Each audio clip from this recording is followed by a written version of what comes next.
Oh gitu. Jelek. Ya. Selamat pagi pendengar satu daerah ditarakan dimanapun Anda berada. Kembali pada pagi hari ini kita berjumpa di dialog pagi dan topik kita mengenai BMKG, Kawah Indonesia Tangguh dan Tumbuh. Narasumber yang hadir karena kita melakukan siaran langsung di kantor BMKG Tarakan, maka narasumbernya tentunya Kepala BMKG Tarakan sendiri, Bapak Muhammad Sulam Hilmi. Selamat pagi Pak. Selamat pagi. Saya manggilnya Pak apa nih? Ada 3 suku kan? Panggil Mas juga apa-apa. Pak Hilmi ya? Iya. Baik. Iya. Pak Hilmi sendiri dibantu oleh Pak Herman ya? Betul. Pak Herman sendiri di BMKG selaku apa Pak? Bapak, saya di BMKG selaku pengamat meteorologi dan geofisika. Podcaster. Itu katanya biasa disingkat dengan podcaster atau perakirawan cuaca. Iya, mungkin tanpa berbahasa-basi kita langsung ini. Iya Pak Hilmi, kalau kita lihat ini kan topik kita mengenai BMKG Kawah Indonesia Tangguh dan Tumbuh. Ini sepertinya topik masih terkait hari ulang tahun atau hari jadi juga Pak. Iya, betul. Ya, mungkin bisa dijelaskan maksud dari BMKG Kawah Indonesia Tangguh dan Tumbuh. Iya, baik. Saya sapa para pendengar dulu ya. Assalamualaikum warahmatullahi wabarakatuh. Selamat pagi para pendengar RRI Tarakan dimanapun berada. Perkenalkan saya Muhammad Sulam Hilmi, Kepala BMKG Tarakan. Dalam rangka Hari Meteorologi, Klimatologi dan Geofisika yang ke-74, BMKG mengambil tema info BMKG mengawal Indonesia Tangguh dan Tumbuh. Jadi tangguh di sini maksudnya Mas Siapa? Mas Jafar ya.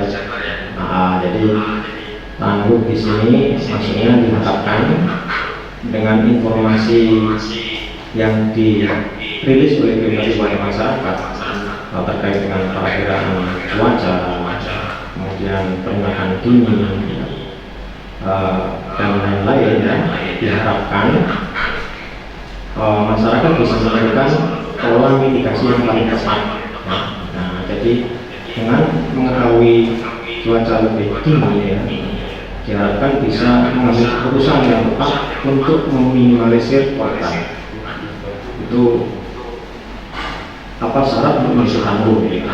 Jadi kalau kita sudah mengetahui informasi dari awal, diharapkan masyarakat lebih tangguh. Kemudian tumbuh ya, artinya informasi yang dirilis oleh BMKG diharapkan bisa mendorong pertumbuhan berbagai sektor di Indonesia, khususnya di Tarakan ini.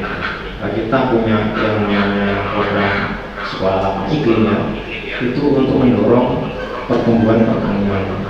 Kemudian kita juga mempunyai metode penerbangan ya, itu untuk mengawal menumbuhkan kelancaran di bidang penerbangan. Itu mungkin yang bisa saya sampaikan. Nah, kalau melihat dari topik sendiri Pak, baik dari Basarnas juga Basarnas Tarakan ini berhadir Pak Deden Arya. Ya Pak Deden, mungkin biar pendengar RRI Tarakan maupun RRI yang di Kabupaten Sidoarjo juga bisa tahu Pak Deden di Basarnas selaku Kepala Operasi Basarnas Tarakan. Baik. Ya. Ya, selamat datang Pak Ahmad.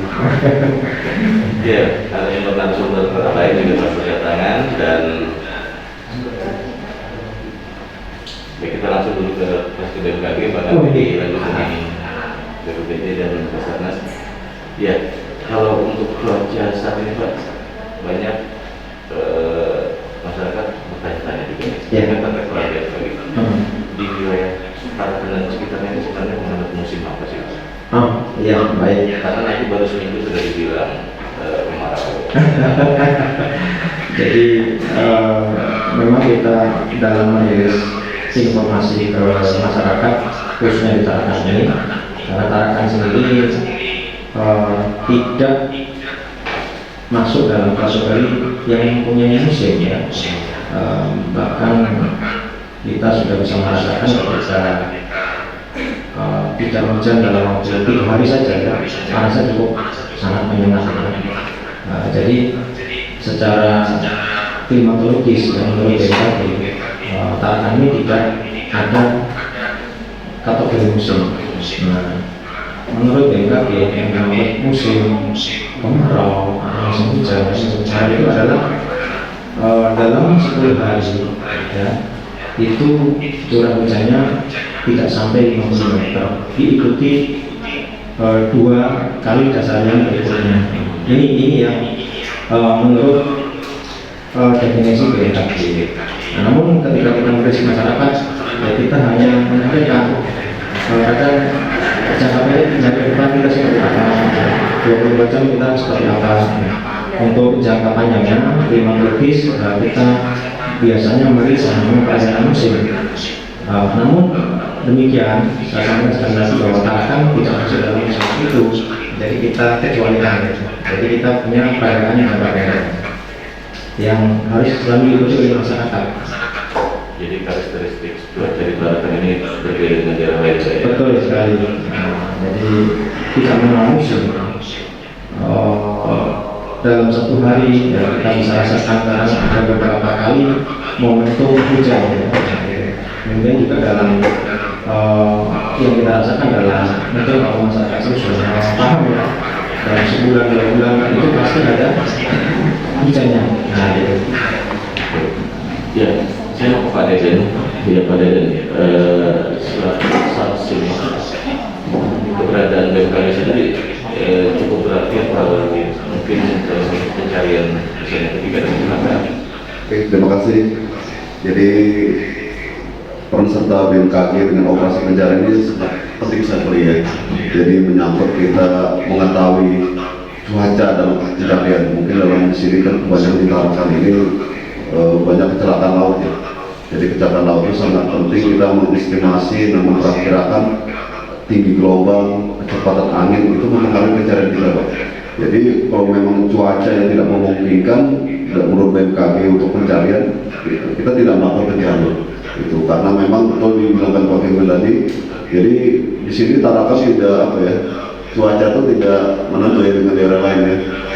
Mungkin kita di dalam tahun-tahun ini juga pencarian kita tuh sudah 15 operasi pencarian ya, khususnya di laut. Tapi alhamdulillah kita memonitor selalu data-data yang diberikan BMKG dalam melaksanakan pencarian. Dan juga alhamdulillah di dalam pencarian ini memang cuaca ekstrim itu saya tahu tuh di bulan 2 Pak Ibu nggak salah ya. Di bulan 2 itu La Nina yang nggak salah ya. La Nina itu, nah itu mungkin waktu itu di bulan 2 kita pencarian sangat susah itu. Jadi tinggi gelombang dan cuaca tidak menentu, jadi kita tuh menghambat proses pencarian. Dan juga pada akhirnya di bulan-bulan selanjutnya ini di bulan 5-6 ini ya cukup lumayan, jadi cuaca cukup cerah. Jadi kita pencarian itu sangat mendukung, akhirnya pencarian rata-rata kita 3 hari sudah menemukan karena tidak terpengaruh lagi cuaca-cuaca yang mungkin mengganggu di pencarian kita itu. Baik, silakan Pak Mali melihat dari sisi peran dari BMKG sendiri. Assalamualaikum warahmatullahi wabarakatuh. Selamat pagi dan salam sejahtera untuk kita semua. Salam. Ya, kami dari BMKG dalam hal ini sangat terbantu sekali dengan adanya BMKG. Ibarat pekerjaan kami itu mata kami yang BMKG. Jadi dari Badan Penanggulangan Bencana Daerah kami punya mata yang melihat potensi ancaman yang ada di daerah itu BMKG. Nah, kami juga dalam bekerja melaksanakan tugas pokok dan fungsi kami. Kami sangat bergantung sekali sama BMKG ini. Nah, terus terang BMKG inilah salah satu barometer kami dalam melaksanakan kegiatan di lapangan, termasuk juga langkah-langkah pencegahan. Langkah mitigasi terkait dengan potensi ancaman yang akan terjadi. Kami selama di BPD sangat terbantu sekali, dan terus terang teman-teman dari BMKG ini tidak kenal lelah untuk memberikan informasi kepada masyarakat melalui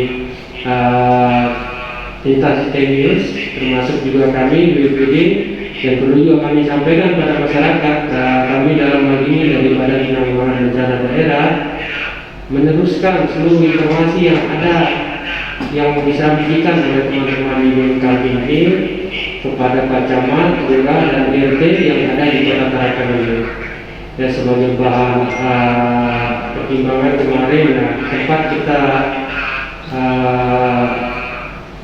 antisipasi kemarin ketika ada yang terjadi di NTT, itu juga kita antisipasi di Tarakan melalui teman-teman dari BMKG. Artinya potensi bencana yang bisa menimbulkan kerugian bagi masyarakat yang ada di Kota Tarakan.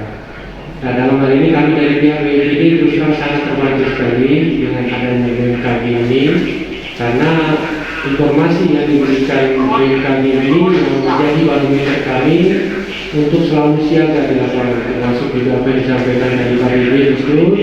Kami dari BPD juga tidak akan melakukan tindakan-tindakan di lapangan apabila potensi risiko yang akan timbul dalam hal ini kepada petugas yang melakukan pertolongan di lapangan itu sangat besar. Kemungkinan kami menunda operasi itu. Jadi perlu kami sampaikan juga kepada masyarakat apabila terjadi hujan lebat dan sebagainya, sehingga cuaca itu masih ekstrim sehingga tidak mungkin bagi petugas untuk melakukan tindakan-tindakan di lapangan, apakah menebang pohon, meminggirkan pohon yang tumbang, termasuk juga rumah-rumah yang longsor dan sebagainya. Itu tidak bisa kami langsung melakukan tindakan karena kami harus berkomunikasi dulu dengan BMKG karena kita mengantisipasi potensi ancaman yang akan muncul berikutnya, Pak. Jadi kami tetap mengutamakan keselamatan petugas, jangan sampai kita menolong malah akhirnya kita yang ditolong, Pak. Nah, itu juga kami sangat terbantu sekali dari teman-teman BMKG terkait dengan penanganan di lapangan. Mungkin itu penyampaian awal kami dulu. Baik. Ya, mendengar bagi Anda yang ingin berinteraksi juga bisa di telepon 0551 2029 315, sekali lagi telepon 0551 2029 315 atau di 0821 5320 9845 0821 5320 9845. Topik kita mengenai BMKG Kawal Indonesia Tangguh dan Tumbuh. Namun kita juga akan terus berbincangkan, selain para dari BMKG kita juga akan melihat seperti apa kondisi cuaca real yang ditarakan. Dan bagi Anda yang ingin bergabung bisa kembali di telepon 0551 20 315. Ya, Pak Habib nih, di BMKG Tarakan ini sendiri peralatan apa yang sudah dipunyai dan peralatan apa yang kemungkinan besar akan ditambah? Iya, baik. Untuk peralatan saat ini yang eksis ya, kita punya beberapa peralatan yang konvensional maupun yang mutakhir otomatis terbaru ya. Kita punya banyak beberapa peralatan operasional yang kita sudah kita operasikan kurang lebih sudah 30 tahun ya. Jadi peralatan, namun itu tetap kita ganti ya. Jadi tetap ada perluan ya. Kemudian peralatan konvensional ini kita kalibrasi setiap 2 tahun. Jadi setiap tahun kita kalibrasi, diantaranya peralatan temperatur termometer ya, kemudian anemometer, pengukur penguapan udara, kemudian barometer pengukur tekanan udara, dan banyak lagi di tangan alat yang merupakan alat konvensional. Kemudian di Tarakan ini juga kita melaksanakan yang namanya pengamatan udara atas.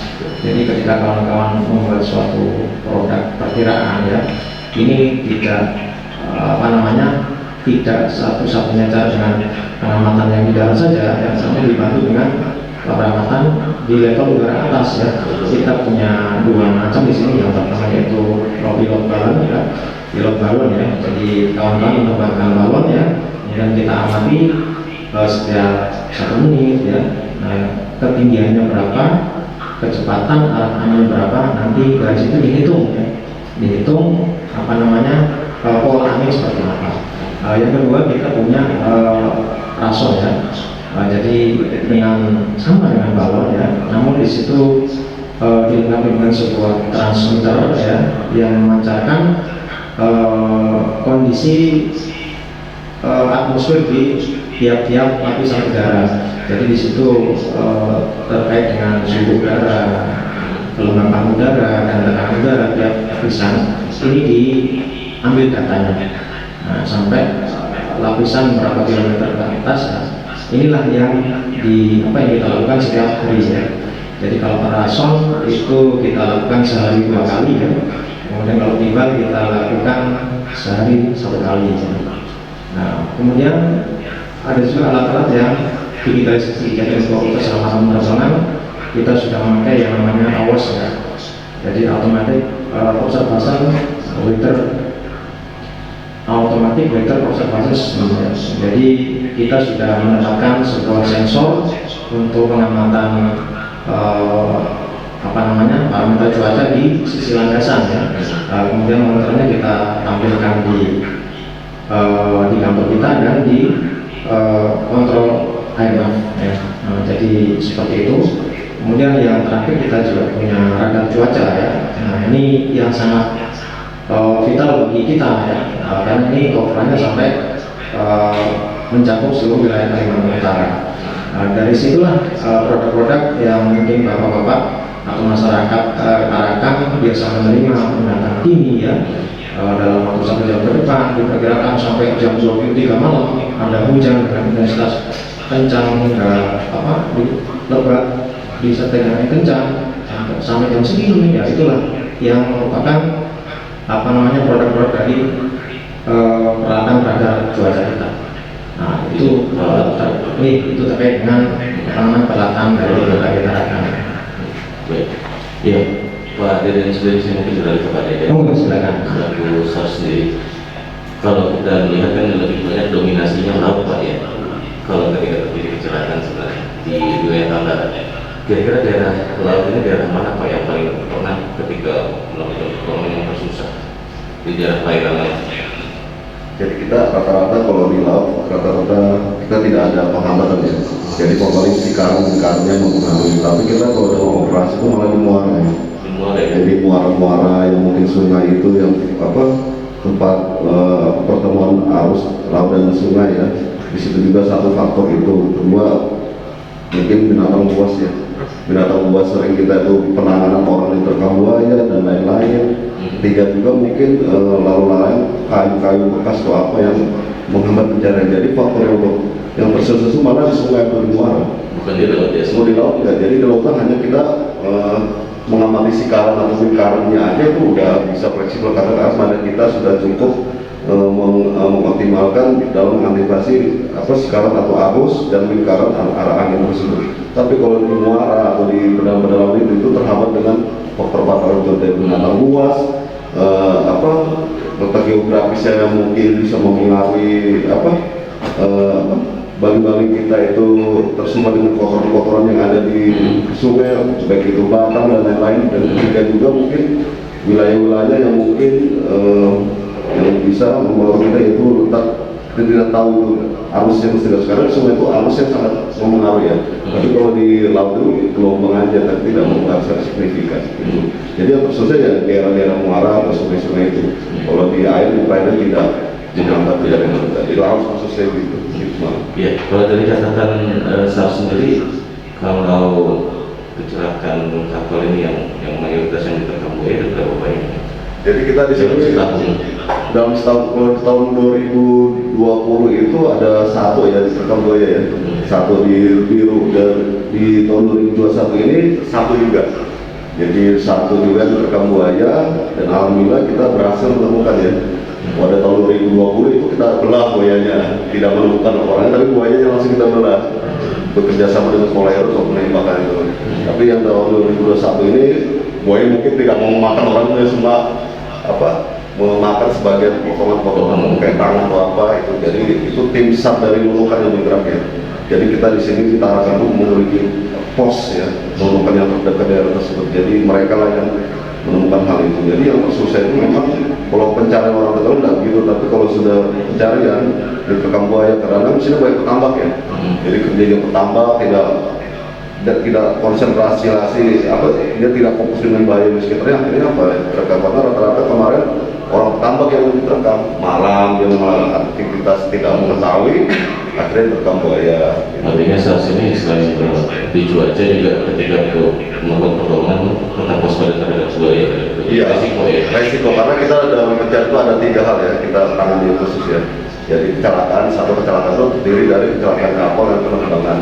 Satu, kedua kondisi membahayakan manusia. Kondisi membahayakan manusia dalam arti satu orang bunuh diri mungkin, orang yang terkam buaya, dan juga orang mungkin yang main-main di laut atau di sungai jatuh, itu kondisi membahayakan manusia. Ketiga, penanganan khusus. Kalau penanganan khusus itu yaitu mungkin kecelakaan kayak kereta, kendaraan, itu basarnas yang real dalam melaksanakan evakuasi, buat kita TV atau apa itu. Keempat juga, bencana. Jadi bencana ini kita menunggu koordinasi dengan BPBD.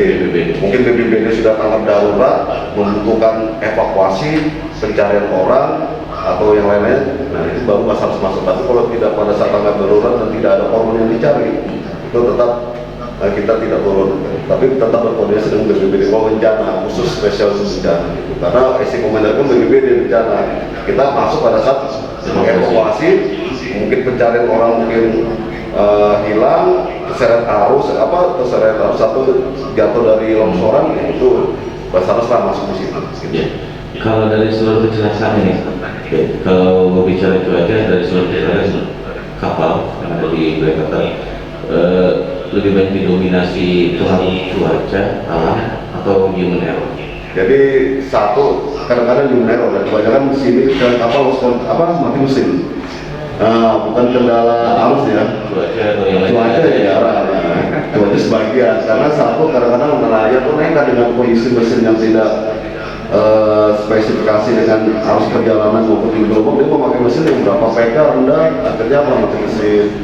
Jadi rata-rata human error yang banyak. Untuk kondisi alam berapa persen aja. Jadi kita operasi di bulan tahun ini ya rata-rata mati mesin untuk evakuasi atau apa. Kadang-kadang minta Pak gerakkan kapal kita ini. Saya bilang itu kita bukan menggeret kapal, saya menggeret bapak aja. Evakuasi bukan kapal ya. Iya. Kecelakaan kapal ada berapa banyak? Kecelakaan kapal ini kalau saya hitung sudah 10 lebih ya. 10 rata-rata 10 kecelakaan. Didominasi human error. Selebihnya kondisi membahayakan manusia. Di tahun ini, kalau tahun kemarin juga kondisi membahayakan manusia banyak. Ada berapa?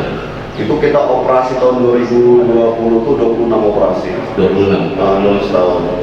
Kalau yang ini kita baru sampai bulan 7 ini sudah 15 atau 16 operasi menanganinya. Berarti cukup banyak. Cukup banyak itu juga yang terpantau. Kalau yang terpantau saya nggak tahu juga. Iya, saya Karena kemarin juga kita alhamdulillah kemarin sudah melaksanakan latihan SAR daerah ya. Jadi seluruh potensi kita undang bertemu sinergi kita kalau ada terjadi, jadi unsur-unsur terlibat ikut membantu kita. Karena kalau Basarnas sendiri turun nggak bisa, dibantu mungkin BPKG selaku mensupport cuacanya, data dukungan juga BPBD dan lain-lain. Itu kita kemarin sudah alhamdulillah berhasil melaksanakan latihan SAR daerah simulasinya kecelakaan kapal terbakar. Baik, ya saya mau ke BPBD untuk Tarakan sendiri. Wilayah Tarakan sendiri rawan terjadi bencana daerah mana aja pada entah itu longsor ataupun banjir. Ya, untuk wilayah Tarakan ini komposisinya terbagi di beberapa kecamatan, yang beberapa ada di Tarakan Utara, dalam ini juga Krikil, juga Kopi, ada di Tarakan Barat juga, Karanganyar, Pantai, di beberapa lainnya ada di Kecamatan Tarakan Tengah dan Tarakan Timur. Nah ini dan B, beberapa daerah ini ya, potensi yang kami waspadai itu sebetulnya masyarakat yang mungkin di daerah yang rawan longsor, terutama yang mungkin di kemiringan yang tidak direkomendasikan. Nah, jadi ini juga yang sering kami ingatkan ke masyarakat. Nah, perlu juga kami sampaikan bahwasanya kami punya tim di BPBD itu yang bertugas menindaklanjuti informasi dari BMKG pertama kali. Jadi begitu kami dapat informasi dari BMKG itu langsung kami teruskan melalui grup yang ada dan melalui grup WhatsApp itu yang terdiri dari camat, lurah, dan RT. Nah, ini fungsinya apa? Kita mengingatkan masyarakat terkait dengan potensi ancaman yang akan terjadi, sehingga yang kita harapkan tidak terjadi lagi seperti yang sebelumnya ada korban meninggal 11 orang pada saat itu mereka menjelang tidur gitu kan. Nah, ini juga yang kita harapkan. Masyarakat kita ini sebetulnya paham seperti itu, namun beberapa kejadian itu mereka tuh posisinya tidak siap. Tidak siap ini mungkin kelelahan habis makan malam, itu khususnya kejadian saya ya, kita dibantu Basarnas juga untuk mencari beberapa korban, itu pada saat itu mereka tertidur juga Pak. Jadi musibah terjadi korban. Jadi harapan kita, nah ini juga himbauan kami dari BPBD kepada masyarakat, khususnya untuk yang berada di daerah rawan longsor, termasuk juga di daerah pesisir. Informasi yang diberikan BMKG ini bukan informasi yang 100% akurat, tapi setidaknya ini bisa mengingatkan kita. Saya terus terang juga kadang melaut juga, kadang bersama teman-teman. Nah, kami himbau juga pada masyarakat itu setidaknya informasi dari BMKG ini dijadikan barometer. Artinya untuk pertimbangan mereka supaya lebih waspada lagi. Setidaknya kalau yang istirahat malam, ya terus mewaspadai risiko ini bentar lagi mau hujan. Artinya tidak kadang-kadang kan apalagi hujan nih Pak, malam hari itu yang lebih sering itu masyarakat kita terlewat. Sehingga risiko yang terjadi kadang-kadang tidak sempat ini. Kita tunggu Pak, ada kode dan telepon masuk. Ya, halo selamat pagi. Halo. Ya, kalau sekretaris Pak suaranya halo selamat pagi. Ya, dengan Pak Muhammad di Karang-Harapan. Oh, Karang-Harapan. Ya, silakan Pak Muhammad. Ada dari BMKG, ada SARS dan BPBD Tarakan.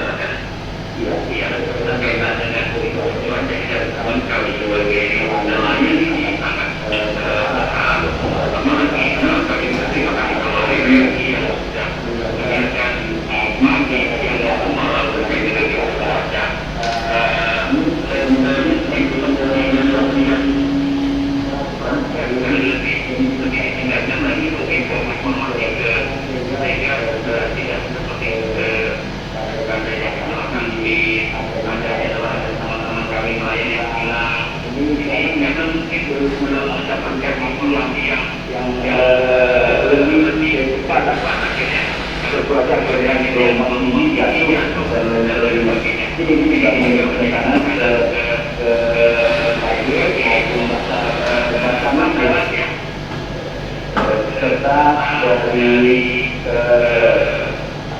BPBD.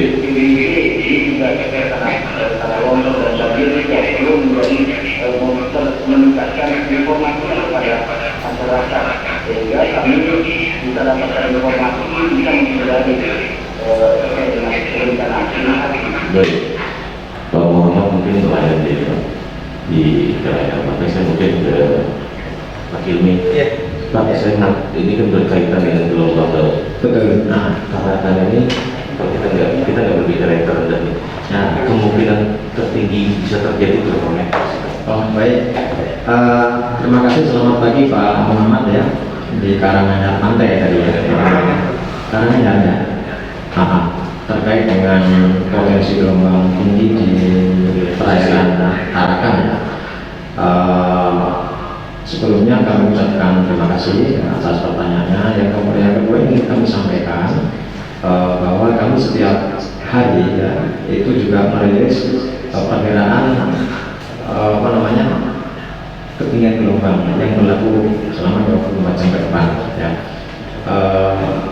Memang itu sebuah perakiraan, namun dalam waktu yang tidak lama ya, untuk menunjang atau lebih memberi hasil yang lebih akurat lagi ya, insya Allah dalam waktu yang tidak lama kita akan memasang sebuah perangkat di pelabuhan ya, namanya kita punya AWS Maritim ya. Jadi memang tujuannya khusus untuk mengukur ya, mencatat fenomena-fenomena yang ada di laut. Jadi ini harapan kami ke depan produk yang kami hasilkan bisa lebih akurat lagi ya, dengan adanya pemasangan AWS Maritim di pelabuhan ini. Yang kedua tadi pertanyaannya terkait dengan potensi tinggi gelombang ya,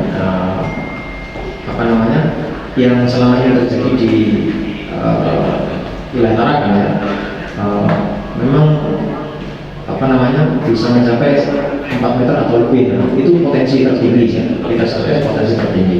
Kemudian kami ingin juga kepada para nelayan ya, untuk lebih aktif dalam mengikuti informasi yang kami rilis ya, baik itu melalui kanal-kanal media sosial kami ya, ataupun lewat website, ataupun Pak Muhammad tadi ya, atau masyarakat Tarakan bisa mengunduh aplikasi Invest BMKG di Android ya, di Play Store ya, bisa silakan di akses di sana, semua data atau hasil-hasil program lengkap ada di sana ya, termasuk berkaitan dengan info gempa ya. Kemudian satu lagi yang bisa sampaikan terkait dengan potensi-potensi yang ada di Tarakan ya, kita juga sudah memasang yang namanya perangkat WRS ya, jadi Warning Receiver System, kita letakkan di comment center di Kominfo di Pemkot Tarakan ya.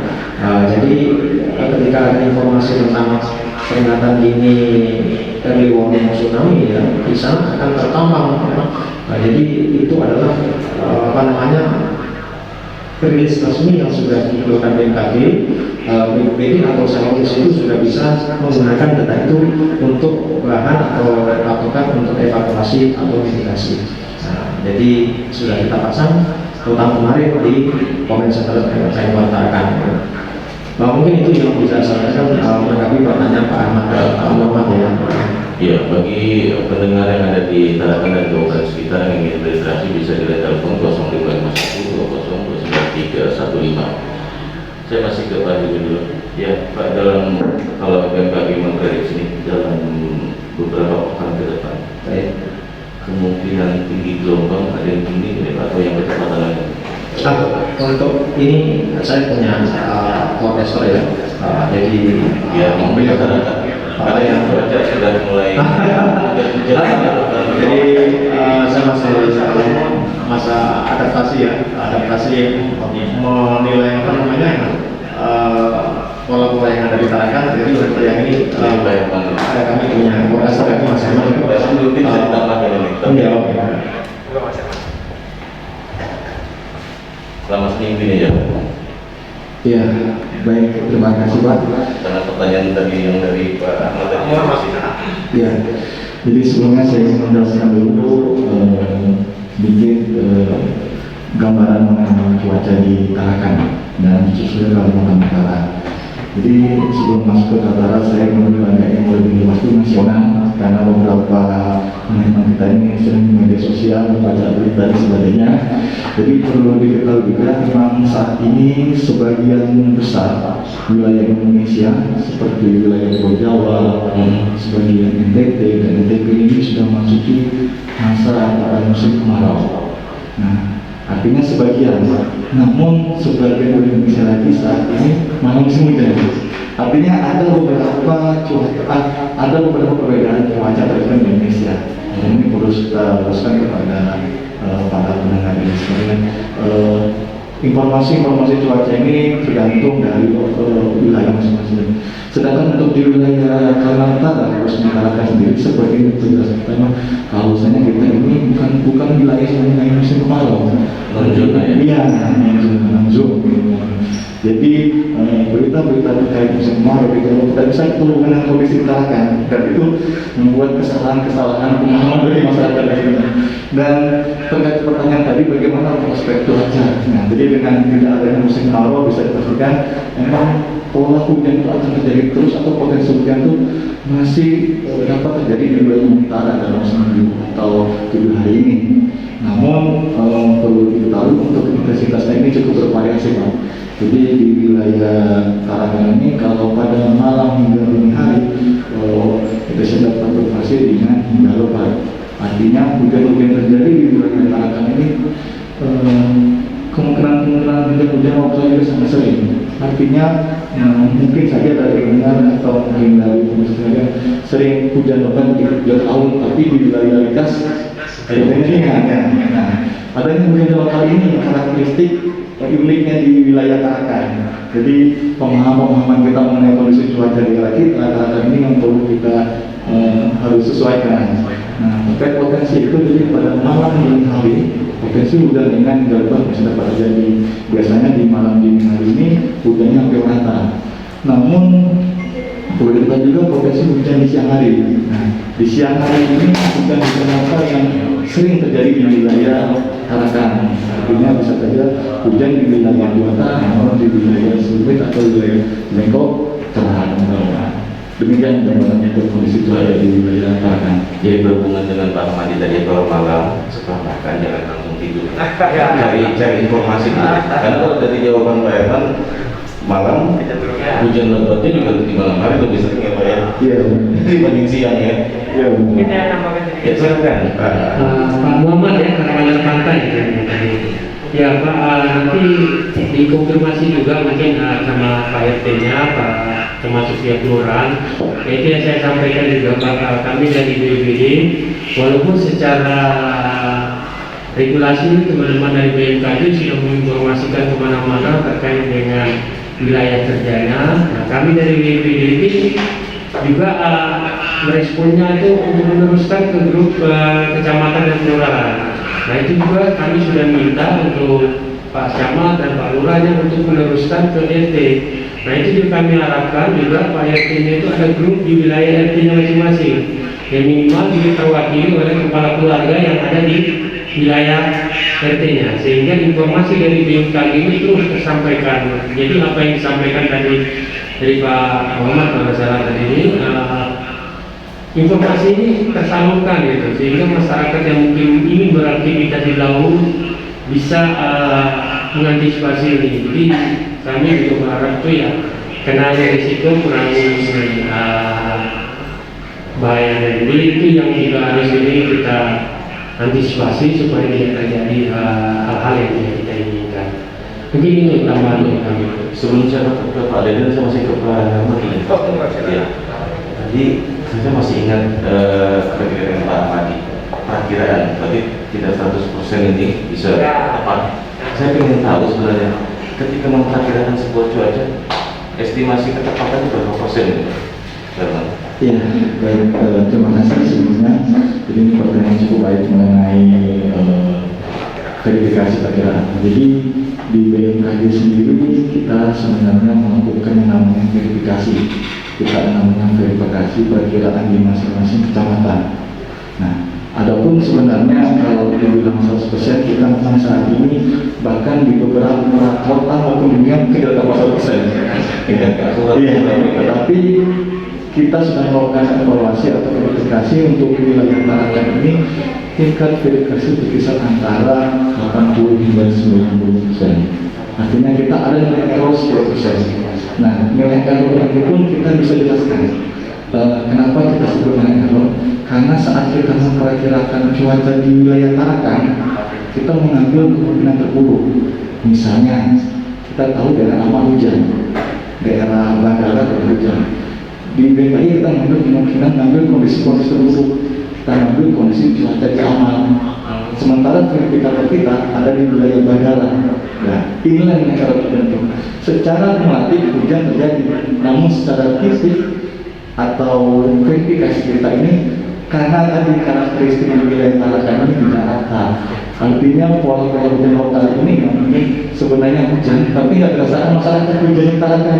Karena masyarakat mungkin posisinya itu misalnya ya, hujannya tadi di Jakarta, masyarakat itu berada di Karanganyar.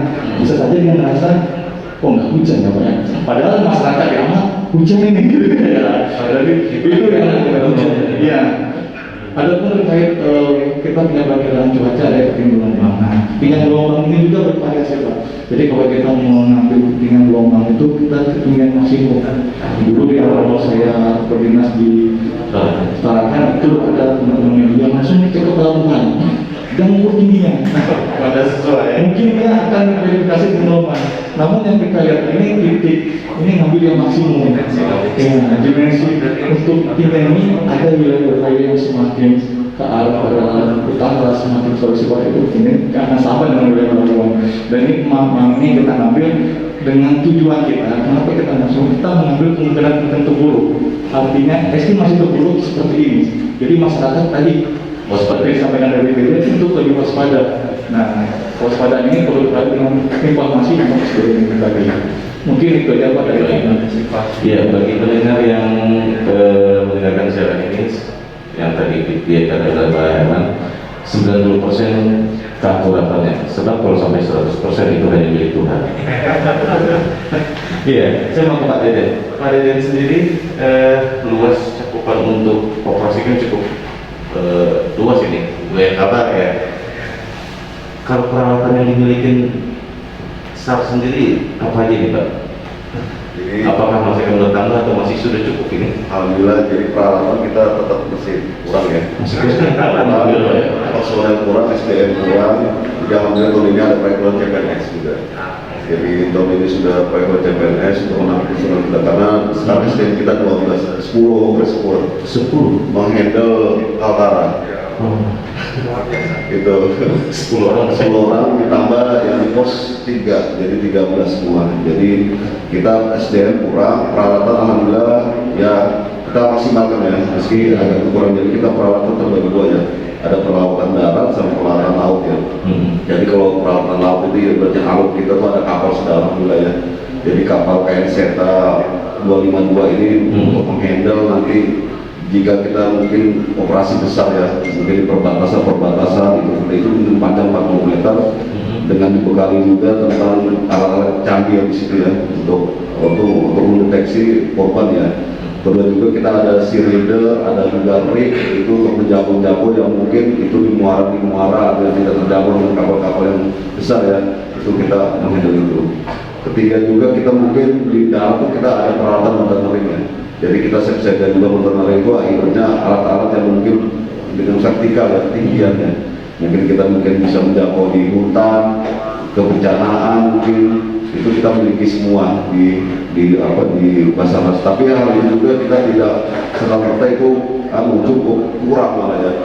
Seiring dengan teknologi juga kita akan menerapkan sistem, apalagi kabar ini ingin quick respon dan juga mencanangkan serba canggih. Jadi hal-hal yang mungkin itu manual ya, nanti kita mungkin dibekali hal-hal yang canggih berikutnya, baik itu di darat maupun di air gitu. Kita maksimal. Tapi kita peralatan kurang juga SDM kurang tidak mengurangi kinerja kita, tetap dimaksimalkan. Alhamdulillah kita dengan personel sekian dan peralatan agak kurang juga kita sudah maksimal bisa berhasil dalam melaksanakan operasi baik itu di darat maupun di laut. Jadi saat ini wilayah ini menentukan. Jadi Basarnas ini Kaltara karena jadi banyak yang bilang kenapa Basarnas kantor SAR Tarakan ya, atau namanya kan kantor pencarian dan pertolongan Tarakan, tapi sering panjang apa ya, kantor SAR atau Basarnas Tarakan sama aja. Jadi itu tuh Kaltara sebenarnya bukan Tarakan. Banyak yang orang ngurus kenapa udah Basarnas Kaltara aja. Nah itu mungkin untuk penamaan juga itu kan tidak semudah itu Pak ya. Jadi itu dari Menpan apa yang menentukan hal itu mungkin bisa dievaluasi karena kita di Kaltara. Jadi kita menghandle 4 kabupaten 1 kota. Jadi seluruh itu yang kita handle dari Malino, dari Nunukan, dari Tanjung Selor sampai KTT itu kita handle semua. Itu dengan 10 orang. Dengan 10 orang saat ini rescue. Kalau yang di daerah tadi seperti yang di kabupaten tadi itu ditempatkan berapa orang Pak? Jadi ini rencana kita ke depan mau buat nanti pos ya, pos atau unit ya. Jadi rencana saya nanti membuat nanti di Malinau satu sama di Tanjung Selor. Itu saya buat lagi karena di Nunukan itu sekarang tinggal 2 personel Pak. Tapi makanya saya mengharap nanti perekrutan ini kan ini banyak kita rekrut Pak. Resiko ASN. Ada berapa ya? Jadi untuk resiko itu kalau salah 20 lebih untuk ABK, untuk menempatkan kapal, itu kan di kapal kita ini banyak non ASN kan. Kita mau ASN itu sekitar 10 ya, 10 orang dan juga tenaga administrasi di kantor itu sekitar 4 atau 5 orang. Nah itu, jadi totalnya lebih. Jadi yang kita tekannya rescuernya, timnya ini rescuernya, sama di kapal juga. Baik, kita harus sebentar Pak, ada kode telepon lagi. Halo, selamat pagi. Halo. Halo, selamat pagi. Selamat pagi. Iya, dengan Rudi Pak. dengan Rudi di Iya, saya Rudi di Markoni. Markoni. Silakan, ada BMKG, SARS dan BPBD. Iya. Mungkin ada sedikit tentang mitigasi ya. Jadi seandainya ada gempa di Selat Makassar ataupun di utara Tarakan, itu seberapa cepat masyarakat bisa mengetahui bahwa mereka harus mengungsi ataupun tidak, dan fasilitasnya apa yang digunakan ya oleh BMKG ataupun tim-tim yang lain untuk memberitahukan masyarakat Kota Tarakan, khususnya yang berada di pesisir-pesisir yang riskan ya, seperti Pantai Amal, Nimang, Bulungan, yang begitu riskan apabila terjadi bencana terburuk. Itu aja dari saya, terima kasih. Baik, terima kasih. Ini seperti masih mengenai tsunami. Ketika ada gempa di Selat, terus ada informasi dari BMKG, masyarakat mengetahui intinya seperti apa nanti nih. Baik, silakan dulu Pak Kemil. Iya, Pak Rudi. Dengan Pak Rudi ya. Halo tes. Selamat pagi Pak Rudi, terima kasih pertanyaannya terkait dengan kecepatan informasi yang bisa sampai kepada masyarakat seandainya terjadi gempa ya. Sebelumnya saya ingin sampaikan bahwa dalam periode Februari sampai April ya, di Kaltara dan sekitarnya itu terjadi 4 kali gempa ya. 4 kali gempa, artinya frekuensi gempa ini semakin meningkat dibanding tahun-tahun sebelumnya. Ini juga harus menjadi catatan bagi kita ya, walaupun magnitudenya itu kecil di bawah 5, namun ketika semakin sering ini juga harus diwaspadai ya. Kemudian terkait dengan kecepatan informasi sampai kepada masyarakat ya seperti yang saya sampaikan tadi, bahwa kita sekarang sudah memasang sebuah perangkat WRS di comment centernya kota ya, jadi insya Allah BMKG memberikan sebuah standar ketika terjadi gempa ya. Dan gempa itu cukup besar dan cukup dangkal untuk menimbulkan atau berpotensi tsunami ya. Dalam waktu kurang dari 5 menit kita sudah bisa merilis gempa itu berpotensi tsunami atau tidak. Kemudian kecepatan perakiraan datangnya tsunami ke beberapa titik di daratan itu juga sudah nanti ada keterangannya ada tambahan keterangan ya. Untuk evakuasinya, nah ini nanti terus terang kami akan menjadi tugas kami ya. Kami memberikan informasi tentang gempa, terus ini berpotensi tsunami, kecepatan sampainya ke daratan kira-kira sekian menit. Nah ini golden time-nya ini yang harus dimanfaatkan. Ini selanjutnya kepada rekan-rekan kami di pemerintah daerah untuk segera menindaklanjuti ataupun menyiapkan dari sekarang. Itu mungkin yang bisa saya sampaikan Pak Rudi ya. Baik, mungkin secara singkat pada titik dari Pak Madi. Untuk Pak Rudi nanti ke Pak Dede. Ya itu kami dari BPBD ya, seperti yang awal saya sampaikan tadi, kami menunggu dari BMKG terkait dengan yang memiliki alat ini. Perlu Bapak tahu juga, karena masyarakat sekarang kita ini sudah mengakses sosial media yang macam-macam sumbernya. Jadi tolong nanti ketika ada sesuatu terkait dengan informasi ini ya di Kota Tarakan maupun di Indonesia ini mata kita ya BMKG. Jangan sampai ada sumber-sumber lainnya yang malah mengumumkan gitu. Jadi ini juga perlu ada berita hoax dan sebagainya, ini juga harus kita antisipasi dari sekarang. Jangan sampai informasi-informasi yang diterima masyarakat justru di luar dari BMKG. Kami pun dari pemerintah kota dalam hal ini dari BPD akan melakukan kajian dan langkah-langkah cepat di lapangan berdasarkan informasi dan kajian dari BMKG. Jadi kami akan menginformasikan ini karena ini penting Pak, terkait dengan evakuasi orang, masyarakat di daerah pesisir termasuk juga mengalihkan masyarakat yang harus kita jaga. Nah, kami terima kasih pada pertemuan ini kita manfaatkan juga untuk memberikan edukasi kepada masyarakat. Yang pertama jangan panik, yang kedua jangan mudah mengakses informasi yang tidak akurat. Baik. Jadi itu dulu yang paling utama Pak. Silakan Pak Deden singkat. Oke, dari BMKG, BPBD, jadi BPBD butuh, wah ini ada pencarian nih. Basarnas atau jadi Basarnas yang menghandle, mengevakuasi juga oke, pencarian juga oke, kita respon time kita 20 menit ya. Jadi Basarnas dari admin sampai ke lokasi itu 20 menit sampai menyiapkan alat. Jadi tidak ada kata-kata nanti. Cepat kita. Jadi masyarakat tidak perlu khawatir ya. Jadi kita itu 24 jam Pak. Jadi kita tidak ada itu malam pagi juga. Jadi kita sistem kita ada tiket 24 jam. Jadi ada informasi mungkin ini bencana ya, langsung BPBD langsung menginformasikan, bagi memberikan data, udah gerak itu pun sudah kita tidak ada lagi secara akumulasi ribet. Soal akumulasi yang operasional yang perlu dilakukan. Jadi kita Basarnas mensupport secepatnya mungkin itu. Baik. Sesuai dengan respon kita kan. Baik.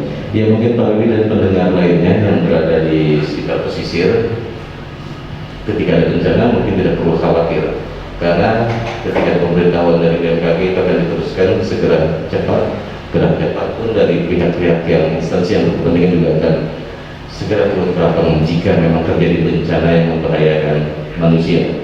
Mungkin demikian Pak dialog pada pagi hari ini. Kita harapkan masyarakat tetap mengupdate perakiraan dan juga persoalan masalah cuaca di BMKG yang bisa juga di-download di Store ya. Baik. Akhir kata, wassalamualaikum warahmatullahi wabarakatuh.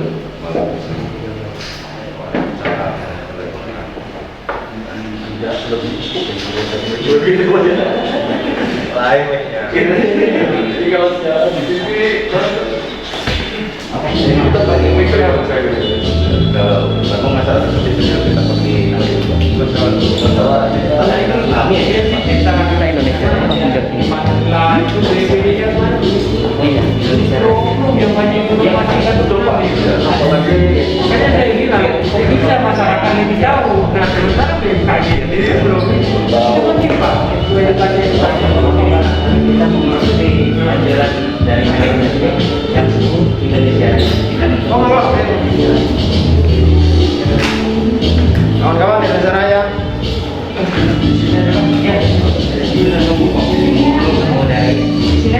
Kemarin saya suruh nyediain radio di sini. Yang susah kami. Radio Indonesia Raya udah berdiri. Kita masih bersama kami. Sudah kita ikuti dialog pagi. Bagi Kota Tarakan dengan topik info BMKG Kawal Indonesia Tangguh dan Tumbuh bersama Jakarta. Dan pendengar menindaklanjuti bahwa Menteri Pendayagunaan Aparatur Sipil Negara dan Reformasi Birokrasi dalam rangka menjaga dan memperkuat rasa kebangsaan dan cinta tanah air. Saatnya kita dengarkan bersama lagu kebangsaan Indonesia Raya.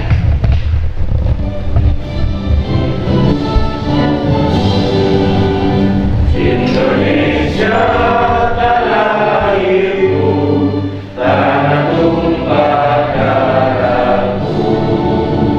Di sanalah aku berdiri, jadi pandu ibuku. Indonesia kebangsaanku,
kita telah dengarkan lagu kebangsaan Indonesia Raya